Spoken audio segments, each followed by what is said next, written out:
Assalamualaikum warahmatullahi wabarakatuh. Halo teman-teman semua. Saya Diva Rizako Farandina dan rekan saya Zafran Alifatin pada kesempatan kali ini akan memaparkan presentasi mengenai topik yang menarik yaitu nanopartikel ZNO. Nanopartikel ZNO merupakan salah satu topik yang menarik dalam bidang teknologi dan sains. Kami harap presentasi ini dapat memberikan pemahaman yang lebih baik tentang nanopartikel ZNO dan aplikasinya dalam kehidupan sehari-hari.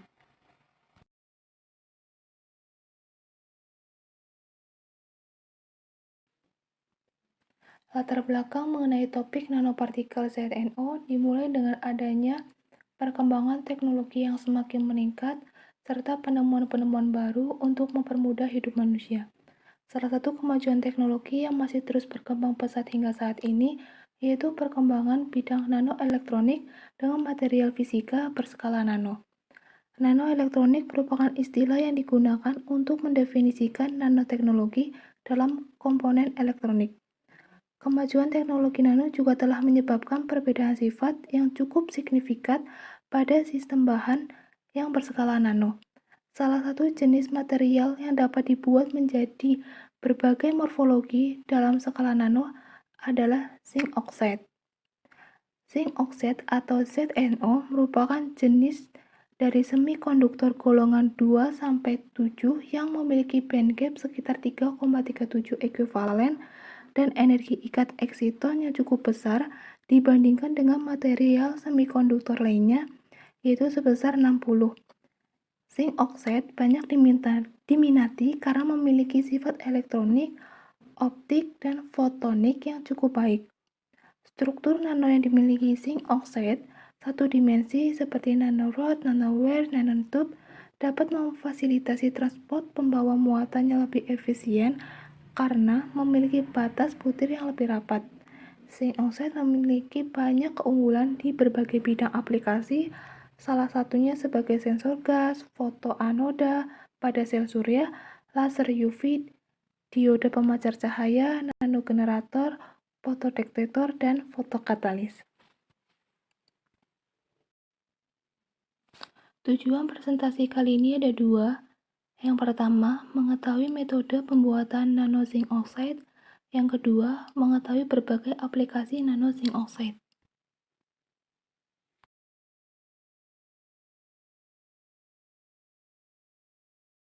Masuk ke poin pembahasan yang pertama ada nanopartikel ZNO. Nanopartikel merupakan material dengan ukuran panjang partikel primernya kurang dari 100 nanometer. Bentuk nanopartikel dapat berupa bola, batang atau tabung, serat atau berbentuk kacak. Nanopartikel dapat dibuat dengan metode fotokimia, elektrokimia, radiolitik, sonolitik, dan bioreduksi menggunakan produk lain. Keunggulan utama yang membuat nanopartikel berbeda dengan material sejenis dalam ukuran besar yaitu nanopartikel memiliki ukuran yang lebih kecil sehingga memiliki nilai perbandingan antara luas permukaan dan volume yang lebih besar. Ini membuat nanopartikel bersifat lebih reaktif.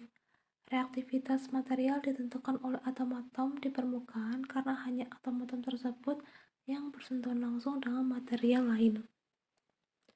Nanopartikel dapat terbuat dari material kimia alami yang beragam dan paling sering dari logam, oksida logam, silikat, keramik non-oksida, polimer, organik, karbon, dan biomolekul.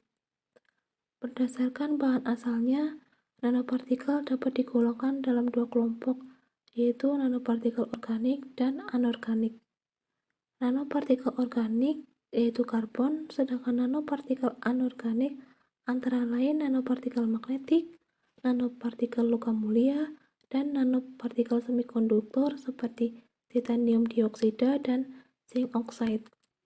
Zinc oxide adalah senyawa organik yang mempunyai rumus ZNO dan termasuk anorganik logam transisi. Senyawa ZNO umumnya berbentuk serbuk putih, hampir tidak larut dalam air, dan tetap larut dalam asam dan basah.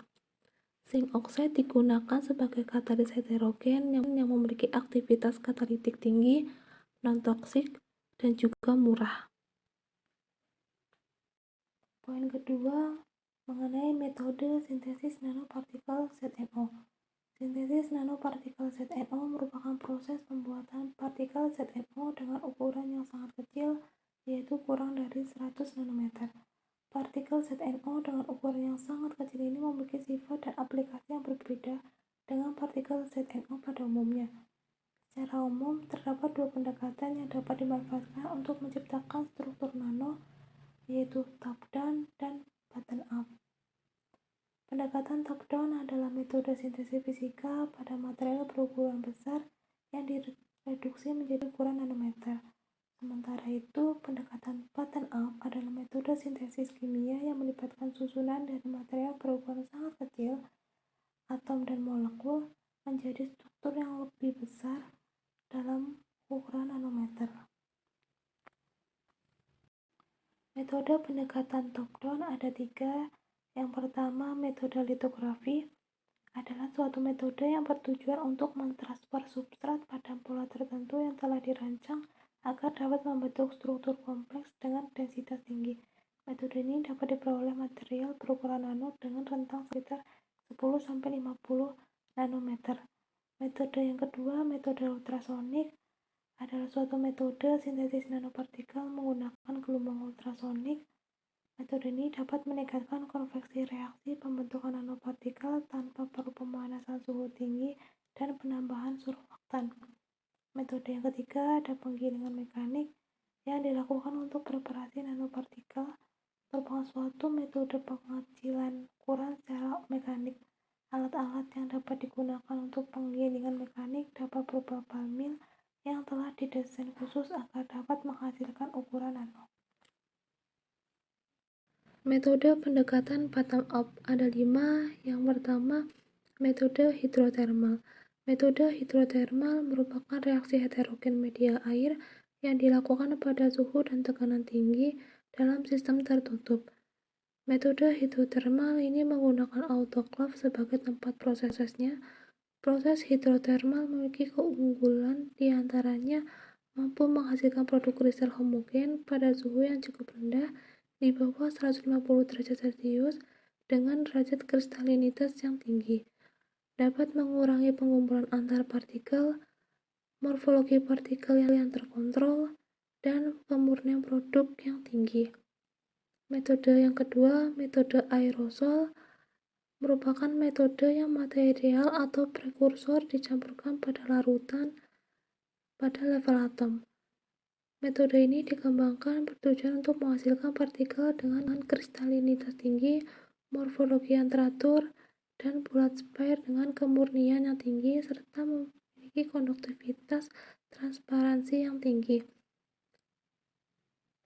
Metode yang ketiga, metode sol gel, merupakan salah satu proses metode kimia yang melibatkan transisi sistem dari suatu fasa cair, sol, menjadi fasa padat, gel. Material yang digunakan dalam proses sol gel biasanya adalah garam, logam anorganik, atau campuran logam organik.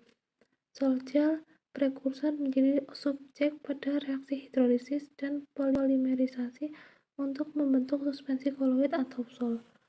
Metode yang keempat, metode presipitasi, yang melibatkan penambahan agen pengendap ke dalam larutan ZNO yang menyebabkan pembentukan partikel yang lebih besar. Partikel yang terbentuk kemudian dikalsinasi untuk membentuk nanopartikel ZNO. Metode yang kelima, metode mikroemulsi, merupakan pendispersi suatu cairan hidrofilik minyak dengan cairan hidrofobik air yang umumnya distabilkan dengan surfaktan. Metode ini senyawa yang dijadikan nanopartikel didispersikan pada senyawa lain dengan sistem oil in water atau water in oil yang distabilkan dengan surfaktan sehingga terjadi reaksi dan terbentuk presipat. Ketiga, mengenai karakterisasi nanopartikel ZNO. Metode karakterisasi yang umum digunakan dapat menentukan senyawa dan tingkat kristalinitas dari ZNO nanopartikel yang telah terbentuk. Karakterisasi pertama ada analisis XR diffraction atau XRD. Untuk gambarnya dapat dilihat di layar. Di sini XRD merupakan salah satu analisis untuk membedakan material bersifat kristal dan amorf, karakterisasi material kristal, mengukur berbagai macam kelacakan dan penyimpangan kristal, penentuan dimensi-dimensi sel satuan, dan identifikasi mineral berbutir halus. Prinsip kerja XRD sendiri yaitu berdasarkan difraksi sinar X yang disebabkan oleh adanya hubungan fasar tertentu antara dua gelombang atau lebih sehingga panduan gelombang tersebut saling menguatkan. Karakterisasi yang kedua yaitu analisis scanning electron microscope atau SEM. SEM digunakan untuk studi lengkap morfologi permukaan sel atau struktur jasa teknik lainnya dan objek diamati secara 3 dimensi. Pada SEM, gambar dibuat berdasarkan deteksi elektron pantul yang muncul dari permukaan sampel ketika permukaan sampel dipindai dengan sinar elektron. Elektron pantul yang terdeteksi diperkuat sinyalnya dan besar amplitudonya ditampilkan dalam gradasi gelap terang pada layar monitor CRT atau katoda ray tube. Pada layar CRT, gambar struktur objek yang sudah diperbesar dapat dilihat agar dapat mengamati sampel hasil proses sintesis dan kalsinasi dengan baik. Diperlukan persiapan sampel dengan melakukan fiksasi menggunakan senyawa perekat karbon yang bertujuan agar tidak mengubah struktur serbuk yang akan diamati. Setelah itu, sampel dimasukkan ke dalam chamber untuk mendapatkan hasil yang bagus, serta dibutuhkan pengaturan pembesaran dan kontras gambar. Alat SEM dapat dilihat pada layar. Karakterisasi yang ketiga menggunakan analisis Fourier Transform Infrared atau FTIR. FTIR merupakan salah satu analisis untuk mengetahui gugus fungsi, gambaran, dan struktur yang terkandung dalam suatu senyawa, menganalisis senyawa organik dan anorganik menggunakan radiasi elektromagnetik inframerah. Daerah inframerah pada FTIR terbagi menjadi 3 daerah, yaitu daerah inframerah dekat, daerah inframerah sedang, dan daerah inframerah jauh. Selanjutnya ada aplikasi Nano ZNO. Yang aplikasi pertama adalah aplikasi Nano ZNO dalam fotokatalisis. Nano ZNO digunakan sebagai fotokatalis untuk degradasi polutan organik dan anorganik. Hal ini terjadi karena foton dari sinar matahari menghasilkan radikal hidroksil yang sangat reaktif, yang dapat mengoksidasi senyawa organik atau anorganik menjadi air dan karbon dioksida. Nano ZNO memiliki efisiensi fotokatalitik yang tinggi karena memiliki band gap yang luas dan transfer elektron yang cepat. Kemudian aplikasi Nano ZNO kedua yaitu aplikasi Nano ZNO sebagai antibakteri. Nano ZNO memiliki sifat antibakteri karena dapat menghasilkan radikal bebas seperti oksigen singlet yang merusak membran sel bakteri dan mematikannya. Oleh karena itu, Nano ZNO digunakan dalam berbagai aplikasi antibakteri seperti pakaian, kosmetik, dan peralatan medis. Aplikasi Nano ZNO yang ketiga adalah aplikasi Nano ZNO dalam konduktivitas listrik. Nano ZNO memiliki konduktivitas listrik yang tinggi dan dapat digunakan dalam aplikasi elektronik seperti transistor dan perangkat semikonduktor. Nano ZNO dapat disintesis dengan ukuran yang sangat kecil, sekitar 4 nanometer, dapat digunakan untuk pembuatan perangkat elektronik yang sangat kecil, seperti transistor nirkabel yang dapat ditempatkan di dalam tubuh manusia. Kemudian aplikasi yang terakhir yaitu aplikasi Nano ZNO dalam sifat optik. Nano ZNO juga memiliki sifat optik yang menarik, seperti kemampuan untuk menyerap dan memancarkan cahaya ultraviolet atau UV dan cahaya biru. Hal ini telah memungkinkan penggunaan Nano ZNO dalam berbagai aplikasi optik seperti penghasil cahaya biru untuk televisi dan pencahayaan LED. Selanjutnya yaitu toksisitas Nano ZNO. Nanopartikel ZNO menarik perhatian dalam bidang biologi karena memiliki aplikasi potensial di bidang medis, kosmetik, dan industri makanan. Namun studi terbaru menunjukkan potensi toksisitas nanopartikel ZNO terhadap organisme hidup. Studi menunjukkan bahwa nanopartikel ZNO dapat menyebabkan toksisitas seluler pada sel-sel hepatoma manusia atau HepG2 dan sel-sel epitelium atau epitelium alveolar tikus atau A549 dengan meningkatkan produksi ROS dan menyebabkan stres oksidatif. Nano-ZNO juga dapat memicu peradangan pada tikus setelah pemaparan selama 90 hari dengan peningkatan konsentrasi protein inflamasi pada jaringan paru-paru dan hati. Nanopartikel ZNO dapat membunuh mikroorganisme di tanah, termasuk bakteri dan fungi, yang dapat mengganggu siklus biogeokimia. Beberapa penelitian menunjukkan bahwa toksisitas nanopartikel ZNO dapat dikurangi dengan melakukan modifikasi permukaan atau dengan menggunakan ukuran partikel yang lebih besar. Selanjutnya ada teknologi produksi nano ZNO berskala besar. Teknologi produksi nano ZNO berskala besar penting untuk memenuhi permintaan industri yang semakin meningkat dalam berbagai bidang. Metode produksi yang digunakan adalah metode kimia dan fisika. Yang pertama, metode kimia melibatkan penggunaan larutan kimia dan pengendapan kimiawi seperti pengendapan kimia sol-gel, metode hidrotermal, pengendapan elektrokimia, dan metode mikroemulsi. Metode kimia sol-gel adalah metode yang paling banyak digunakan dan melibatkan pengendapan ZNO dari larutan kimia yang mengandung zinc dan zat penstabil seperti alkohol.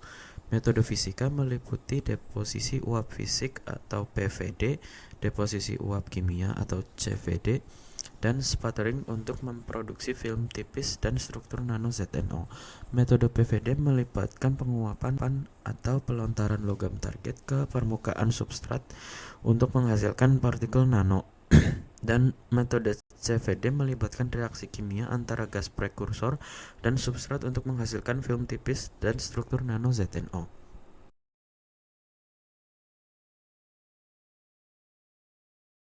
Untuk kesimpulan dari presentasi ini yaitu nano ZNO dibuat dengan metode sintesis. Secara umum terdapat dua pendekatan yang dapat dimanfaatkan untuk menciptakan struktur nano, yaitu pendekatan top down dan bottom up. Pendekatan top down contohnya adalah metode litografi, penggilingan mekanik, dan metode ultrasonik. Sedangkan pendekatan down up contohnya adalah metode hidrotermal, metode aerosol, mikroemulsi, metode sol-gel, dan metode presipitasi. Kemudian yang kedua yaitu nano ZNO memiliki beragam aplikasi karena sifat-sifatnya yang unik. Beberapa contohnya adalah aplikasi dalam fotokatalisis sebagai antibakteri, konduktivitas listrik, dan sifat optik. Sekian dari presentasi kami mengenai nanopartikel ZNO. Mohon maaf bila ada kesalahan. Wassalamualaikum warahmatullahi wabarakatuh.